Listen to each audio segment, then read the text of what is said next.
అంగారకుడు లేదా కుజుడు లేదా మంగళుడి జయంతి ఈరోజు. బలం, ధైర్యం, తేజస్సు మరియు ఆశయాలను నియంత్రించే మండుతున్న మరియు దూకుడుగా ఉండే గ్రహం అంగారకుడు.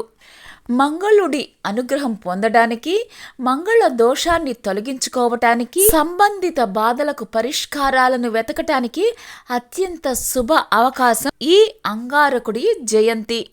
పరమశివుడు తీవ్రమైన ధ్యానంలో ఉన్నప్పుడు చెమట నుంచి అంగారకుడు జన్మించాడు.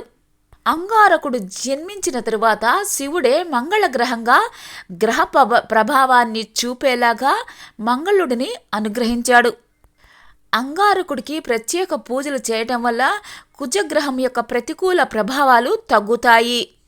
ముఖ్యంగా వారి జాతకాల్లో కుజదోషం లేదా మంగళ దోషం ఉన్నవారికి ప్రతికూల ప్రభావాలు తగ్గుతాయి. జాతకంలో కుజుడు మంచి స్థితిలో ఉన్నప్పుడు శ్రేయస్సు, శౌర్యం, త్వరగా నిర్ణయాలు తీసుకోవటం, ప్రయత్నాలలో విజయాన్ని ప్రసాదిస్తాడు.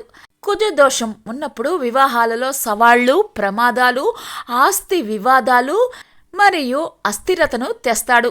జాతక చక్రంలో కుజుడు 1వ, 2వ, 4వ, 7వ, 8వ లేదా 12వ ఇల్లు ఉన్నప్పుడు మంగళ దోషం లేదా కుజ దోషం సంభవిస్తుంది.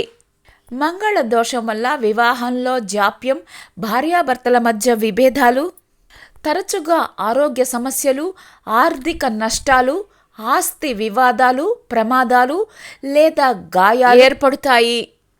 మంగళుడికి శాంతి హోమాన్ని చేయటం ద్వారా అంగారక గ్రహానికి సంబంధించిన నిర్దిష్ట వేద మంత్రాలను ఉచ్చరించటం వల్ల అంగారకుడు శాంతిస్తాడు.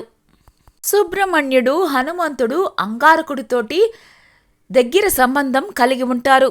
మంగళ దోష ప్రభావాన్ని తొలగించేందుకు ఒక మానవ భాగస్వామిని వివాహం చేసుకునే ముందుగా ఒక కుండను వివాహం చేసుకుంటారు.